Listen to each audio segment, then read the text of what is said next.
요즘 인터넷에 보면요, 여러분 대학에서 조별 과제에 대한 이야기가 심심치 않게 올라옵니다. 여러분 원래 조별 과제의 취지는 뭘까요? 좀 협동해서 잘해보란 얘기죠, 그렇죠? 그리고 상호 책임감을 좀 길러보라는 이야기입니다. 근데 여러분 이 조별 과제가 여러분 항상 좋기만 할까요? 그렇지 않습니다. 역효과도 적지 않죠. 실제로 인터넷에는 조별 과제 할 때 무임승차하는 조원들에게 복수하는 방법 같은 것들이 적지 않게 올라옵니다. 모두 같이 해야 되는 일이기 때문에 거기서 다른 사람은 아무것도 안 하고 혼자만 하는 것 같이 느껴지면 여러분 얼마나 억울하고 열받겠습니까? 굉장히 부당한 일이니까 열받겠죠. 또 무언가를 할 때 나는 제 몫을 다 했는데 다른 사람이 제 몫을 다 못해서 피해를 당하는 것도 좀 짜증나는 일입니다. 여러분 요즘에는 이제 체벌 같은 게 안 되잖아요, 그렇죠? 나 때는 얘기를 좀 해야 될 것 같은데, 저 때는 이제 매도 많이 맞고 벌도 많이 받던 시기였습니다. 학창 시절에 여러분 도난 사건이 나면 어떻게 되죠? 저희 때는요, 범인을 잡기 전까지 집에 못 갔습니다. 그래서 담임 선생님이 이제 종례 때 들어오는 거예요. 그래가지고 얘기하죠.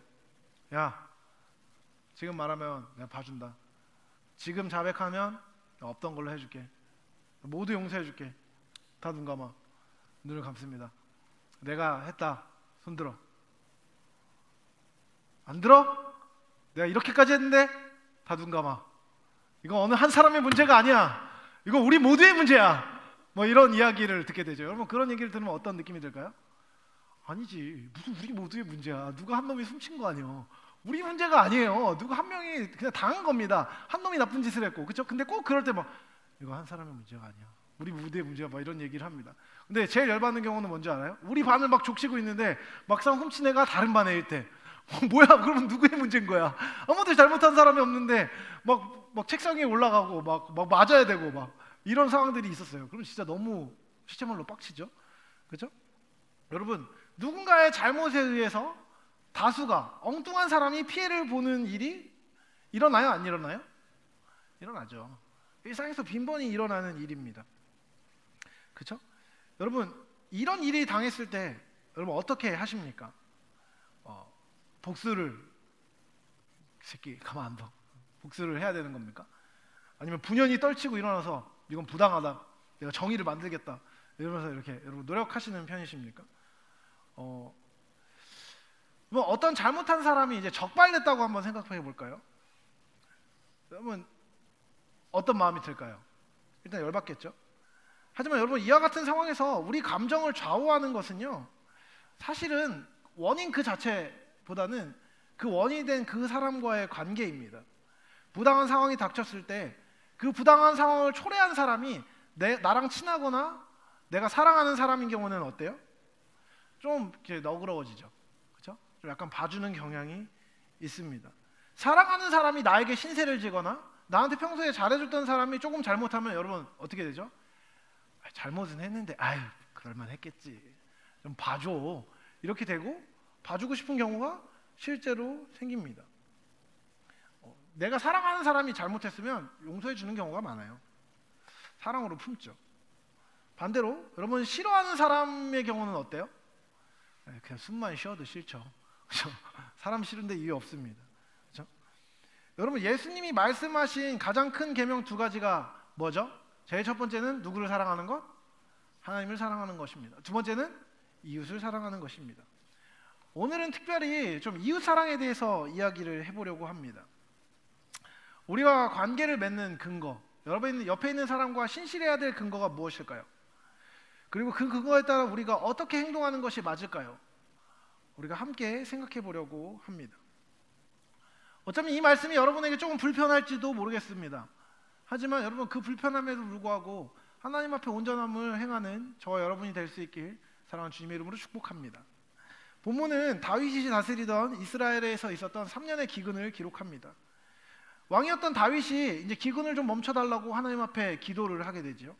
근데 하나님이 갑자기 이 기근이 왜 있었는지에 대해서 이야기해 주시는데 사울의 죄 때문이라고 이야기하십니다. 사울이 기브온 사람들을 부당하게 학살한 것이지요. 여호수아 9장에 보면은요, 기브온 사람들이 이스라엘에 어떻게 들어왔는지를 이야기합니다. 여러분 여호수아 때는요 이제 가나안을 정복하던 시기였습니다. 그래서 거기 있는 이방 민족들을 죽이고 이방 민족들을 무찌르는 시간이었어요. 그런데 여러분, 기브온 사람들이 보니까 이 이스라엘 사람들의 기세가 보통이 아닌 겁니다. 그래서 거짓말을 해가지고 여호수아를 속여서 이스라엘 족속에 편입이 됩니다. 비록 그것은 강교한 속임수였지만 하나님은 어쨌든 약속을 했던 여호수아의 약속을 인정하셔서 그들의 안전을 보장하도록 하십니다. 그래서 그때부터 이 기브온 사람들은 이스라엘 족속에 편입되어서 이스라엘 땅에 정착하게 됩니다. 그런데 나라가 다시 세워지는 시기, 사울은 이 맹약을 알고도 자신의 헛된 열심에 따라서 기브온 사람들을 죽이게 됩니다. 정당한 것이 아니라요, 부당하게 학살을 행하게 되죠. 그런데요, 여러분, 이렇게 부당하게 학살을 했는데, 나쁜 짓을 했는데 그때 하나님이 바로 벌을 내리시지 않았습니다. 사울의 통치기에는요, 어떠한 벌도 없었어요. 그런데 갑자기 다윗이 다스리던 시기에 사울의 통치기에는 없었던 기근이 생깁니다. 갑자기 가뭄이 든 거죠. 이 기근에 대해서 사실 다윗은요, 어떤 책임도 없었습니다. 왜냐하면 그는 기브온 사람들에게 잘 해줬기 때문입니다. 정당하게 대했기 때문입니다. 그런데요, 그는 다른 사람이 지은 죄 때문에 자신이 다스리는 나라가 고통받는 것을 보아야 하는 상황이었습니다. 정말 난감하고 짜증나는 상황이었죠.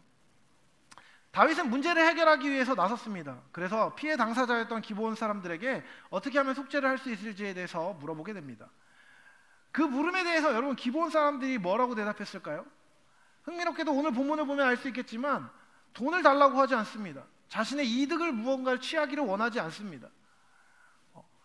오히려 그들은 자신의 결백함을 증명하기 원하고 이 관계 안에서 죄 지은 자들을 벌해달라고 이야기합니다. 사울을 벌해달라고 얘기해요. 근데 사울은 이미 죽었잖아요. 그래서 그들의 속전으로 사울의 가족 안에 있는 사람들이 그 대가를 치르기를 원합니다. 문제는 여러분, 이 요구가 정당한 요구였다는 것입니다. 하나님 앞에서 공의가 행해지는 것이 기브온 사람들의 공식적인 입장이었습니다. 그것은요, 이스라엘 나라 안에서 당연한 법칙이었지요. 여러분, 이제 사울의 족속 안에 희생이 필요합니다. 여러분, 다윗 입장에서 이것은 어떤 일일까요?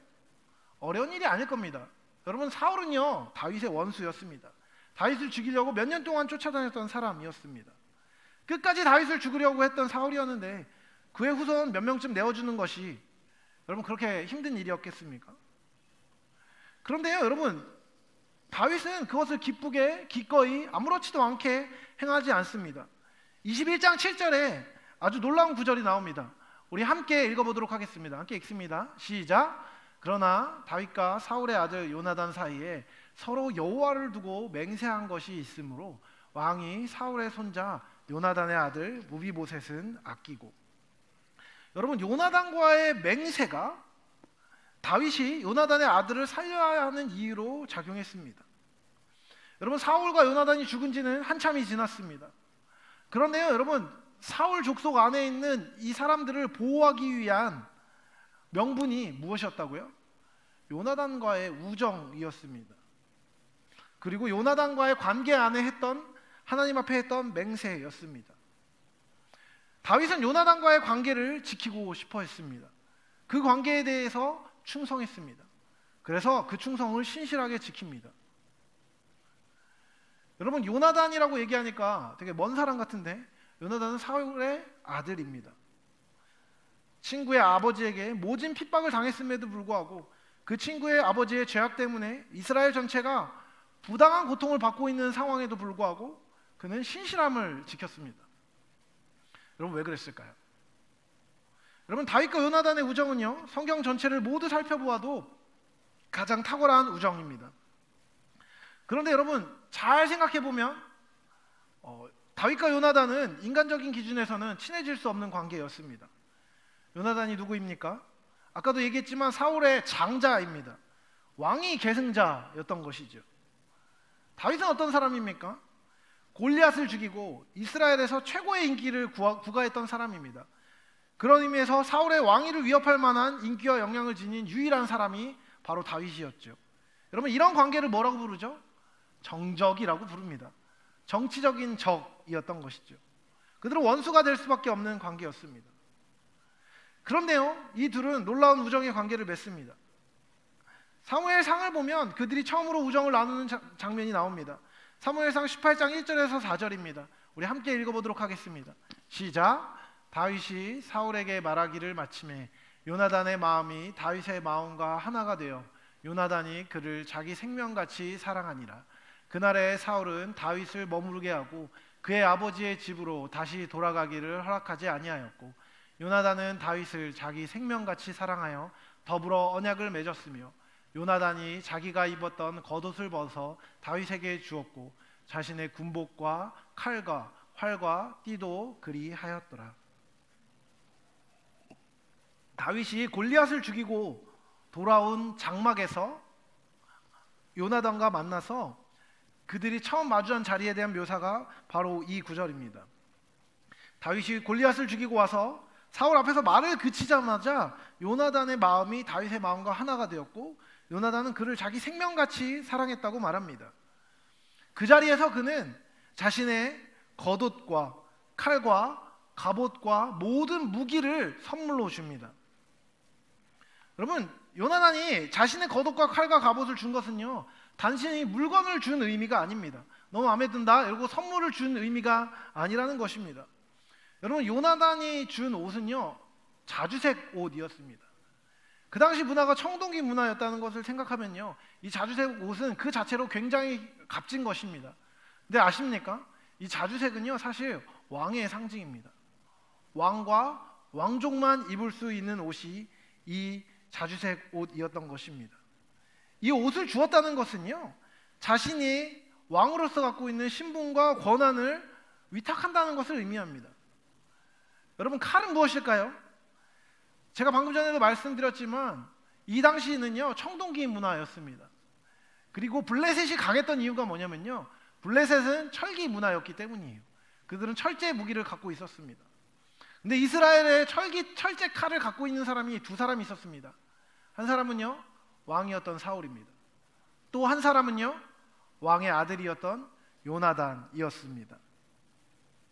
철제 칼을 가진 것은요, 왕과 왕의 아들인 요나단뿐입니다. 여러분, 이것을 준다는 것은요, 자신이 가진 가장 강력한 공격의 도구를 준 것입니다. 여러분, 그 칼은요, 단순히 적군을 향하기만 하는 것이 아니었습니다. 자기에게도 향할 수 있는 것이었습니다. 그 칼은 자신에게 겨눠질 수 있다는 것을 요나단은 알고 있었습니다. 그는 그런데도 불구하고 그 칼로 다윗이 자신을 찔러도 변하지 않겠다는 위탁을 표시한 것입니다. 갑옷은 무엇입니까? 그것은 자신을 보호하는 수단입니다. 요나단은 칼을 다윗에게 주고 그리고 나서 갑옷까지 벗어줌으로써 스스로 공격하는 것과 방어하는 모든 수단을 포기했습니다. 자신은 죽더라도 다윗만은 보호하겠다는 단호한 결의가 여기에서 표현된 것이죠. 여러분, 이 헌신은요, 어찌 보면 황당하고 회개망측한 것입니다. 이를 설명하기 위해서 어떤 사람들은요, 요나단이 다윗의 어떤 매력을 느꼈을 것이라고 추측하기도 합니다. 자신이 가지지 않은 특출난 매력을 가진 사람을 보면 매력을 느끼게 되고 친하게 지내고 싶은 경우가 왕왕 있잖아요. 어떤 사람이 요나단이 다윗의 용모에 끌렸을 것이라고 말합니다. 홍안의 미소년 다윗을 보고 끌렸을 것이라는 설명이지요. 여러분, 요나단이 외모 콤플렉스를 가진 사람이었을까요? 성경에 요나단의 외모에 대한 직접적인 설명은 없습니다. 하지만 외모를 알 수 있는 방법이 있습니다. 뭘까요? 그의 아버지를 보는 것입니다. 여러분, 저를 보면 제 아들을 본 것 같습니다. 제 아들을 보면 저를 본 것과 같습니다. 그렇죠? 비슷하지 않습니까? 보통은 닮습니다. 그렇죠? 그러면요, 사울은 성경에서 어떻게 묘사될까요? 당대의 미남자였고 남보다 머리 하나 더 있을 만큼 훤칠한 미남이었다고 이야기합니다. 여러분, 왕이었던 사울의 배우자가 뭐 아무나랑 결혼했겠습니까? 아마도 못해도 미스 이스라엘 정도는 되었을 거고 그 둘 사이에 태어난 요나단의 외모는 모르긴 몰라도 수려했을 것입니다. 적어도 외모 때문에 낮은 자존감을 갖고 다윗의 외모에 매력을 느낄 정도는 아니었을 것입니다. 또 누군가는 아마 동성애적 사랑이 있을 것이라고 이야기합니다. 단호하게 얘기할 수 있습니다. 전혀 아닙니다. 다윗도 요나단도 정당하게 결혼했고 아내가 있었고 아들이 있었습니다. 동성애적 기질을 가졌다는 증거는 그 어디에도 없습니다. 다른 사람들은 요나단이 다윗의 용맹함에 끌렸을 것이라고 이야기하기도 합니다. 정말 그럴까요? 여러분, 다윗이 골리앗을 물리쳤을 때 나이는요 불과 10대였습니다. 많아도 20대 초반 정도밖에 안 됐을 거라고 성경학자들이 추정합니다. 사울의 갑옷이 안 맞을 정도로 다윗이 그 당시에는 왜소했습니다. 근데 여러분, 요나단은요 당대 최고의 용사 중에 하나였습니다. 부하 한 명, 그러니까 창드는 자 한 명이라고 얘기하거든요.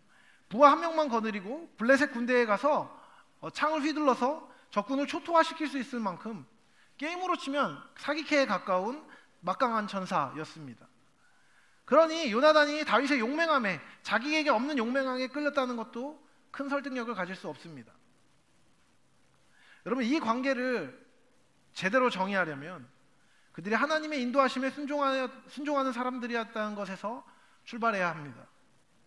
그들은 누구보다 하나님을 경외하고 사랑하는 사람들이었고 하나님의 인도하심에 충성스럽게 위탁하는 사람이었습니다. 모든 관계는 여러분 하나님으로부터 온 것입니다. 그 관계가 얼마나 내 마음에 들고 그 사람이 소위 나와 얼마나 코드가 잘 맞느냐가 중요하지 않습니다. 여러분, 관계에 있어서 제일 중요한 원칙은요, 내 앞에 있는 이 사람이 하나님께서 나에게 관계를 맺게 하신 사람인지 아닌지에 달려 있습니다.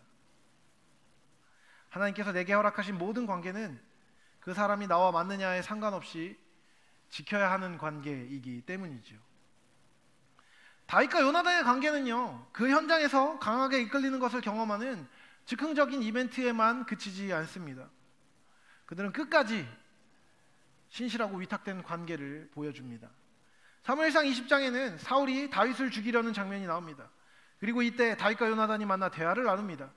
다윗은 죽기 직전 위기에 있을 때 요나단에게 이렇게 말했습니다.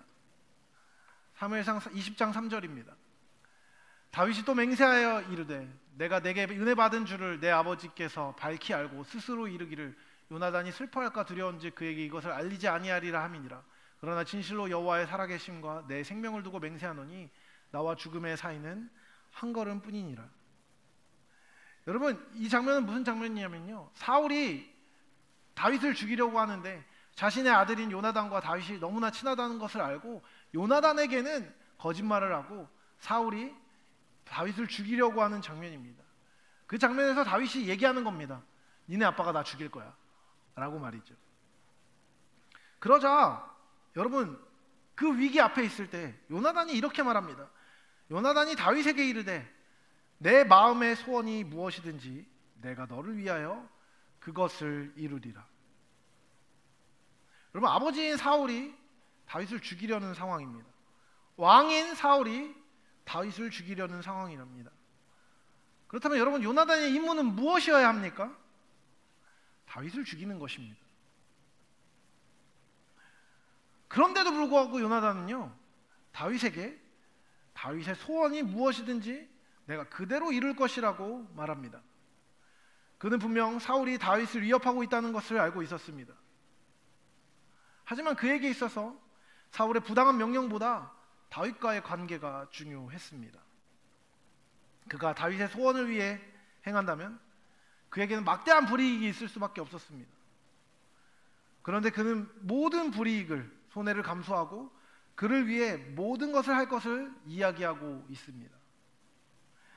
그런데 그에 대한 다윗의 대답 또한 걸작입니다. 20장 8절에서 다윗은 이렇게 말합니다. 그런즉 바라건대 내 종에게 인자하게 행하라. 내가 내 종에게 여호와 앞에서 너와 맹약하게 하였음이니라. 그러나 내게 죄악이 있으면 내가 친히 나를 죽이라. 나를 내 아버지에게로 데려갈 이유가 무엇이냐 하리라. 여러분, 그는요 자기가 죄가 없다는 확신을 갖고 있었습니다. 그리고 혹시 무죄한 자신이라고 하더라도 상대방이 흠을 잡는다면 기꺼이 요나단에게 자기 생명을 내어주겠다고 말합니다. 무슨 말입니까? 야, 나 잘못한 거 없어. 근데 네가 피해를 입을 것 같다면 나를 죽여서라도 네가 괜찮기를 원해. 다윗은요 생명까지도 위탁하고 있습니다. 그리고 이 다윗의 신실한 태도에 대한 대답으로 요나단은 또 이렇게 맹약합니다. 이에 요나단이 다윗의 집과 언약하기를 여호와께서는 다윗의 대적들을 치실지어다 하니라. 다윗의 대적들이 누굽니까? 사울, 그리고 사울의 가문입니다. 요나단은 이렇게 말한 겁니다. 혹시라도 다윗의 대적이 있다면 그들을 모두 하나님 앞에서 멸하여 주십시오. 그들이 누굽니까? 나의 가문인 것이죠. 그는 설령 자신이 죽더라도 자신이 위탁한 바로 그 사람을 향해 충성스러운 태도를 지켰습니다. 이 과정에서 요나단은 사울에게 핍박을 받았지만 그들의 관계는 결국 하나님 앞에서 지켜졌습니다. 그들은 하나님이 주신 관계의 테스트를 아무 문제 없이 통과합니다. 여러분, 제가 아까 요나단이 다윗에게 끌렸던 이유에 대한 사람들의 추측을 이야기했습니다. 그리고 그 관계가 하나님이 허락하신 관계였다는 이야기를 했습니다. 그런데 그 구체적인 근거와 대답은 하지 않고 넘어갔습니다. 다윗과 요나단과의 관계는요, 사실 보기에는 비정상적입니다. 비정상적일 정도로 서로에게 헌신하고 위탁되었으며 모든 것을 던지는 관계였습니다. 아무것도 묻지도 따지지도 않고 서로의 관계를 위해 가장 위기에 있을 때에도 그 관계를 포기하지 않고 사랑하기를 포기하지 않았습니다. 도대체 그들이 그런 관계를 맺게 한 근거는 무엇이었을까요? 바로 그 근거가 사무엘상 20장 42절에 나옵니다. 우리가 이 구절을 함께 읽어보겠습니다. 함께 읽겠습니다. 요나단이 다윗에게 이르되 평안히 가라. 우리 두 사람이 여호와의 이름으로 맹세하여 이르기를 여호와께서 영원히 나와 너 사이에 계시고 내 자손과 내 자손 사이에 계시리라 하였느니라 하니 다윗은 일어나 떠나고 요나단은 성읍으로 들어가니라. 모든 다른 이유를 차치하고 요나단은 그들의 관계의 근거를 한 문장으로 정의합니다. 무엇 때문에요? 여호와께서 너와 나 사이에 계시기 때문에 라고 말입니다. 이 말로 모든 관계가 정의됩니다. 여러분, 우리는요, 누구를 향해 신실해야 합니까? 누구를 향해 온전한 관계를 맺어야 합니까? 하나님이 허락한 사람입니다. 그러면 여러분, 그 사람을 향해서 우리가 신실해야 될 근거는 무엇입니까? 그 사람의 신실함입니까? 그 사람의 외모입니까? 그 사람의 지식의 정도입니까? 똑똑하냐입니까? 얼마나 힘이 있고 돈이 많고 나에게 잘하고 나에게 이득이 되느냐입니까? 아닙니다. 여러분, 그 모든 것은요, 우리가 관계를 신실하게 할 만한 근거가 되지 않습니다. 외모는 사라집니다. 언젠가는 쭈글쭈글해질 겁니다. 언젠가는 못생겨질 겁니다. 언젠가는 초라해질 겁니다. 신실함도 끝까지 지키기가 쉽지 않습니다. 돈도 없어집니다. 누군가 나를 좋아하고 나에게 호의를 갖고 있다고 한들 그러면 그 호의도 언젠가는 없어질 수 있습니다. 그렇다면 그리스도인인 우리는 세상이 나에게 신실하지 못할 때, 나의 동역자가 나에게 신실하지 못할 때 왜 여전히 신실하게 행해야 합니까? 심지어 요나단이 죽은 뒤에도 다윗이 그의 집과 자손에 대해서 신실하게 행했던 이유는 무엇입니까? 바로 다윗과 요나단 사이에 있는 하나님, 나와 너 사이에 있는 그 하나님을 다윗이 알았고 그 앞에서 행했기 때문입니다. 여러분, 저는 여러분을 사랑합니다. 아십니까? 잘 모르죠? 옆에 있는 애가 자고 있든 말든, 그죠? 여러분 사랑하십니까? 저는 여러분을 사랑합니다. 여러분, 제가 왜 여러분을 사랑할까요? 어떤 사람은 이렇게 말할지도 모르겠습니다. 목사님이니까, 그죠?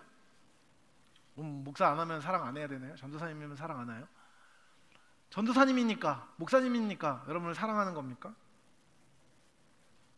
여러분이 저한테 잘하면 제가 여러분을 사랑할까요? 여러분이 제 말을 잘 들을 때만 여러분을 사랑할까요? 사랑해야 할까요? 그게 맞을까요? 여러분, 저는 여러분을 제가 목사이기 때문에 사랑하지 않습니다. 제가 여러분을 사랑하는 근거는 여러분이 교회에 잘 나오기 때문이 아닙니다. 여러분이 헌신된 청년들이기 때문이 아닙니다. 제가 여러분을 사랑하는 근거는 오직 여러분을 저에게 허락하신 하나님께 있습니다. 만약 저에게 잘하는 사람, 제가 마음에 드는 어떤 요소가 여러분을 향한 저의 사랑의 근거가 된다면 저의 사랑은 변하지 않아야 될 이유가 없는 가변적이고 변덕적인 사랑이 될 것입니다. 그러나 저와 여러분 사이에 계신 하나님이 바로 제가 여러분을 사랑하고 여러분을 향한 신실함을 지켜야 되는 유일한 근거가 되신다면 저도 여러분을 향해서 신실한 태도를 가질 수 있게 될 겁니다. 여러분 어떠십니까? 여러분의 관계와 여러분이 사랑하는 근거는 무엇입니까? 나에게 잘하는 사람, 혹은 내가 마음에 드는 사람, 혹은 내 필요를 채워주는 사람은 아닙니까? 그 모든 것 안에 숨겨진 주어인 내 자신이 관계를 맺는 근거가 되고 있지는 않으십니까? 오늘 성경은요, 관계의 근거가 나라는 생각에 직격탄을 날립니다.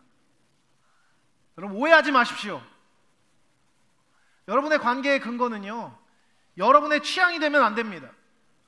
내 스타일이 아니야 라고 얘기하는 게 관계를 맺지 않아도 되는 근거가 된다면 여러분 그리스도인이 아닌 것입니다. 착각하지 마십시오. 관계의 근거, 관계할 때 신실함의 근거는 내가 아닙니다. 오직 그 관계 안에 계신 하나님, 그 하나님으로 말미암아 우리는 신실하게 행해야 합니다. 나를 공격하는 사람이라고 하더라도 그 나 사이에 있는, 우리 사이에 있는 하나님으로 말미암아 그 사람이 나를 향해 신실하지 않다고 하더라도 나는 끝까지 그 사람에게, 그 관계에, 그 공동체에 신실해야 하는 것이 바로 그 하나님을 믿는 우리가 행해야 할 태도인 것입니다. 이 설교를 준비하면서 그런 생각을 했습니다. 공동체 안에 사역을 준비하고 다양한 일을 해 나가다 보면요, 겪게 되는 부딪힘과 어려움이 있습니다. 그렇죠? 때로는 갈등이 있고요, 때로는 어려울 수 있죠. 사역 아니라 여러분 신앙생활을 하다 보면요, 여러분 꼴 보기 싫은 사람이 있을 수 있습니다. 그렇죠? 내 스타일이 아닌 사람이 있을 수 있겠습니다. 여러분 그러면 어떻게 하시겠습니까? 적당히 관계를 조절하며 나를 드러내는 것을 적당히 해나가며 적당히 관계의 거리를 조절하면 되는 것입니까? 여러분 그런 사람의 삶의 주인은 누구입니까? 적당함을 정의하는 존재는 누구입니까? 내가 되는 것이죠. 교회는 누구입니까? 교회는 무엇입니까? 예수를 주라 시인하는 사람들의 모임입니다. 예수님을 주님이라고 고백하는 사람들입니다. 그렇다면 여러분, 우리의 관계의 근거는 무엇입니까? 우리가 관계를 맺어야 되는 대상은 누가 정하는 것입니까? 우리가 신실하게 행해야 되는 공동체는 누가 정하는 것입니까? 내가 아니라 예수님이 정하는 것이지요. 여러분 우리 모두는 자기를 삽니다. 내 삶하고는 잘 모릅니다. 자기의 삶을 살지요. 하지만 그리스도인은 자신의 삶을 자신의 뜻대로 사는 사람이 아닙니다. 교회는 예수 그리스도를 주로 시인하는 사람들의 공동체입니다. 그리고 예수 그리스도를 주로 시인한다는 것은 그분을 주인으로 모시고 그 주인의 뜻에 합당하게 산다는 것을 의미합니다. 우리의 관계도 그렇습니다. 여러분 특별히 소그룹 리더들에게 이야기하고 싶은 것은 그것입니다. 여러분 소그룹원들이 다 여러분의 취향에 맞는 사람들이고 여러분이 감당할 수 있는 사람들입니까? 아마 아닐 겁니다. 감당 안 하는 사람도 있고 말 안 듣는 사람도 있고 연락 안 듣는 사람도 있고 연락하면 씹는 사람도 있고 연락을 피해 다니는 사람도 있고 언제는 되게 정말 친하게 지내다가 갑자기 없어지는 사람도 있을지도 모르겠습니다. 그럼 그 사람들을 포기하지 말아야 되는 근거가 무엇입니까? 그 사람들을 붙이신 여러분을 믿고 붙이신 예수님을 사랑하는 마음으로 포기하지 않아야 하는 것입니다. 저도 마찬가지입니다. 제가 여기 있는 사람 한 사람 한 사람들을 향해서 계속해서 생각해야 하고 계속해서 여러분 한 사람 한 사람을 포기하지 않아야 되는 이유는 무엇입니까? 여러분이 우리 사역에 도움이 되기 때문입니까? 여러분이 저한테 잘해주기 때문입니까? 여러분이 제 말을 잘 듣고 제가 보기 원하는 방식으로 쑥쑥 잘 자라고 있기 때문입니까? 그런 것이 되어서는 여러분, 저는 목회를 할 수 없는 것이죠. 목회를 하면 안 되는 것이죠. 제가 한 지체에게 전화해가지고 뭐 그런 얘기 했었어요. 농담으로.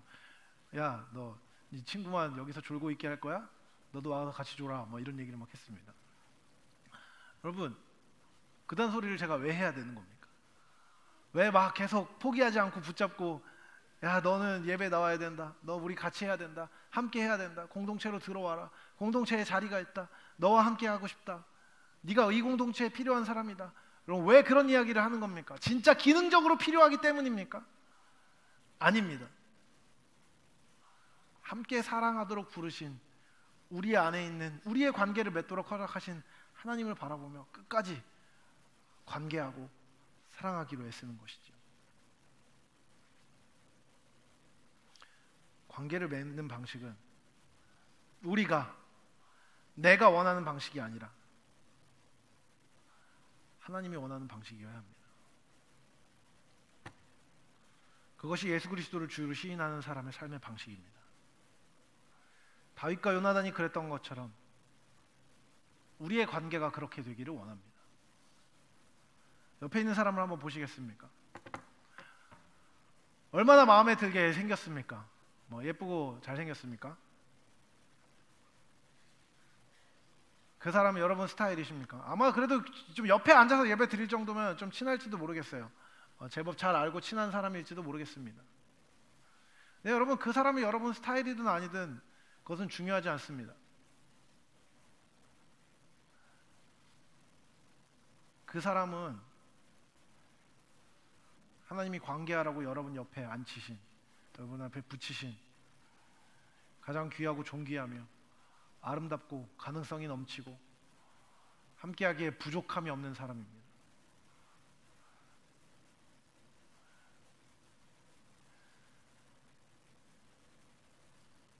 너와 나 사이에 계신 하나님으로 말미암아, 우리 사이에 계신 하나님으로 말미암아 그 사람을 신실하게 대해야 할 이유가 충분한 사람이 바로 여기 있는 이 사람들인 것이죠. 제가 이름을 잘 모르고 삶을 잘 모르는 청년들을 볼 때마다 하는 고민이 있습니다. 어떻게 부딪혀 들어가야 되는가? 어떻게 손을 내밀어야 되는가? 일견 황당하지 않겠습니까? 너와 나 사이에 하나님이 계시다는 이유만으로 나는 당신이 마음에 듭니다. 난 당신을 사랑합니다. 난 당신과 함께 해야 됩니다. 라는 말을 해야 되는 목회자의 입장도 생각해 봐야 됩니다. 부담스럽죠. 나도 부담스러워요. 그런데 하나님이 부어주신 그 사랑의 마음 때문에 제가 여러분을 사랑할 수 있는 것이죠. 여러분을 향해 가야 된다는 마음이 드는 것이죠. 근데 어떻게 하면 부담 없이 갈 수 있을지를 고민하고 또 부담을 가져도 가야 되는데 끊임없이 실수합니다. 그 실수하는 과정 안에서 우리가 신뢰하는 것은 무엇입니까? 너와 나 사이에 계신 하나님을 바라보며 신실하게 관계하기로 결정할 때 내가 실수해도 그 실수를 바로잡으셔서 온전하게 하실 수 있는 하나님을 신뢰하는 것입니다. 너와 나 사이에 계신 하나님은요, 내가 이 사람을 향해 신실하게 해야 될 근거일 뿐만 아니라 이 사람과의 관계를 온전하게 하실 수 있는 가능성이 되시기도 합니다. 그렇기 때문에 우리의 신실함의 근거는 우리의 담대함의 근거이며 우리의 소망의 근거이기도 합니다. 신실함의 근거이신 하나님을 바라보고 그 하나님을 붙잡는 여러분이 되시길 사랑하는 주님의 이름으로 축복합니다. 우리 함께 찬양하고 기도하기 원합니다. 그러면 거듭 이야기하지만 사실 여러분 아시다시피 지금 이제 고린도전서 13장 설교는 끝났습니다. 사랑에 대한 설교는 끝났어요. 근데 계속해서 사랑에 대한 이야기들을 하고 있잖아요. 왜 그럴까요? 기독교는 사랑의 종교이기 때문입니다. 하나님을 사랑하고 우리에게 부어주신 그 사랑에 대한 온전한 태도가 그리스도인의 삶의 전부입니다.